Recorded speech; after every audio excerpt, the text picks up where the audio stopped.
이거는 분석적인 사고 능력, 어떠한 쟁점이 주어지더라도, 이슈가 주어지더라도 그 문제를 내가 분석적으로 정확하게 그걸 따지고 들어가서 원인을 찾아내고, 원인을 찾는 얘기는 그래서 대안까지 제시할 수 있게 되는 거. 이런 능력을 보여줄 수 있는 부분이 바로 문제 원인 분석 부분이라는 얘기입니다. 자, 이 부분에 특히 여러분이 신경을 쓰셔야 될 건 이 부분이에요.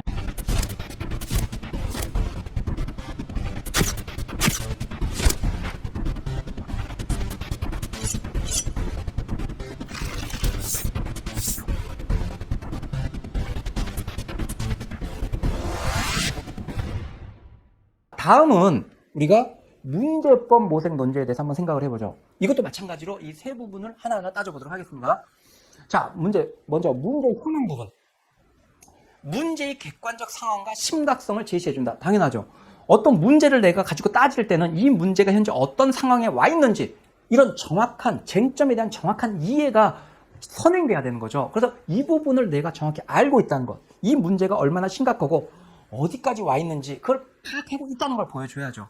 자, 그래서 여기에서는 그 객관적 상황, 이런 것들을 정리해 주되, 관련 개념 또는 외국과의 비교, OECD 국가와 비교했을 때 어떻다든지 뭐 이런 것들 있지 않습니까? 우리나라 고령화 속도가 어떻다든지 이런 것들은 뭐 외국의 어떤 그 비교, 그다음에 뭐 고령 사회는 어떻고 고령화 사회가 어떻고 초고령 사회가 어떻다, 이런 얘기들에 대한 그 개념들, 이런 것들이 본론 1에서 정리해 줄 수 있다는 얘기입니다.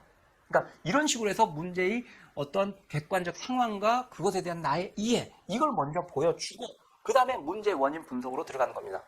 자, 문제 원인 분석은 여러분들이 문제 해법 모색 논제에서 보통 이 대안 제시를 제일 길게 쓰려고 하시는 분들이 많아요. 근데 저는 여러분들에게 권해드리고 싶은 것은 그게 아니라 두 번째, 문제 원인 분석이 실제 논리적 글쓰기의 핵심 부분이다. 이게 관건이다라고 저는 말씀드리고 싶어요. 왜?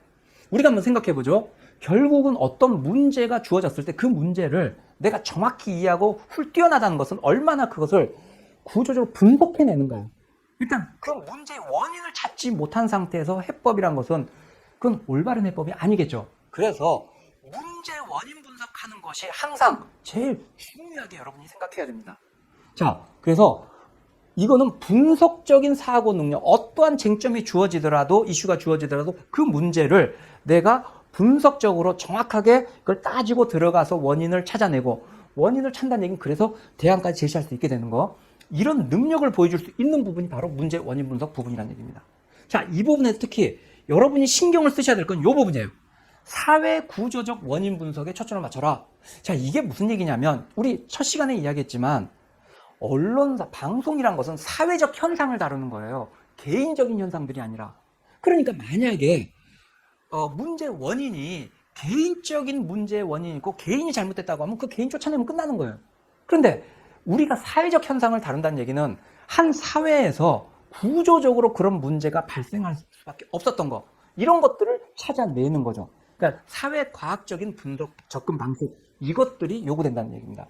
그래서 사회 구조적 원인 분석, 물론 개인적 측면도 들어갈 수 있고 무슨 윤리적 측면, 뭐 다양한 게 들어갈 수 있지만 제일 먼저 이 사회 구조적 원인 분석, 이걸 가장 비중 있게 여러분들이 따져야 된다는 얘기입니다. 자, 이런 걸 했다. 그러면 이제 대안 제시. 자, 이거는 창의적인 사고력 제시 부분입니다. 그런데 이 말에 너무 신경 쓰지 마세요. 사실은 이 말 때문에 대안 제시에 목숨 거는 친구들이 많은데 사실 그렇지 않습니다. 아까도 말씀드렸듯이 본론이 문제 원인 분석이 더 중요합니다. 왜? 지금 여기 보시죠. 우리가 생각하는 거, 문제 해결이란 게 뭐다? 근본 원인을 해소, 제거하는 게 문제 해결 아닙니까? 그게 근본적인 해결책이잖아요. 자, 그러면 무슨 얘기다? 지금 실제로 내가 대안을 올바로 제시하기 위해서는 원인 분석이 제대로 됐다면 그 제대로 된 진짜 원인을 찾아서 그거를 해소하는 방안을 제시하면 대안 제시 끝나는 거예요. 여러분이 어떤 언론사 논술시험에 나오는 모든 주제들의 전문가일 수는 없잖아요. 근데 여러분들이 그것에 대해서 어떤 그 근본적인 원인, 이 대안을 제시하는 그 방법론에 있어서 어떤 구체 현실적으로 아주 무슨 기발한 아이디어, 이런 것들을 지금 여러분에게 요구하고 이런 문제를 내는 게 아니라는 겁니다. 그래서 여러분들이 신경 써야 될 것은 앞서 말했던 그 원인을 찾되 사회 구조적 원인 분석을 해냈다면 여기에서도 대안 제시도 바로 구조, 법이나 제도의 개선 같은 구조 개혁, 이런 부분에 대해서 여러분이 대안을 제시해 줄 수 있으면 제일 좋습니다. 다음으로 생각할 것은 이 주체의 문제도 한번 생각해 볼 수 있죠. 예를 들어서 한국 사회 언론 자유도가 낮다. 그럼 이게 왜 이러느냐? 이 대안을 제시해봐라. 그러면 그 원인은 구조적인 원인도 찾을 수 있고 여러 가지 있지만 그걸 먼저 이야기해야겠죠. 근데 그 다음에 반드시 나와야 될 게 또 뭐가 있을까요? 언론인들 스스로의 어떤 노력이 얼마나 있었던가 이런 부분을 문제 제기할 수 있겠죠. 왜?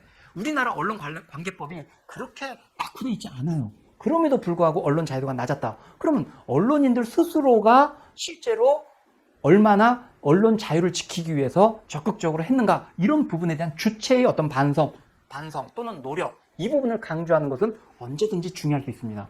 또는 그 윤리나 뭐 이런 것들을 제시할 수 있다는 얘기죠. 자, 그러니까 우리가 문제법 논제일 경우에는 크게 세 부분이다. 물론 이것이 이제 앞으로 다음에 이제 저희가 이제 이제 실제 논제를 풀고 할 때는 말씀을 드리겠지만 이것도 세 개가 똑같이 들어가는 게 아니라 논제에 따라서 어떤 현황을 중요하게 봐줘야 될 게 있고 어떤 거는 원인 분석만 나오고 대안 제시는 그렇게 중요하지 않은 게 있어요.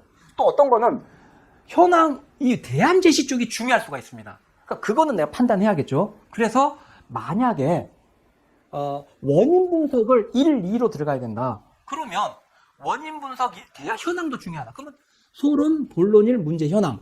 본론 2에서 문제 원인 분석 1, 본론 3에서 문제 원인 분석 2. 그리고 결론을 대안 제시 부분을 결론으로 가름할 수도 있어요. 이게 바로 이제 변칙적인 부분들이죠. 그리고 이런 변형 때문에 여러분들이 결론에서 어떤 이런 부분이 나오는 걸로 착각하시는 경우들도 있습니다. 근데 그거는 이러한 것이 변형되는 것이다 라는 얘기를 드리겠습니다. 여러분의 구독과 좋아요는 제가 영상을 제작하는 데 큰 힘이 됩니다.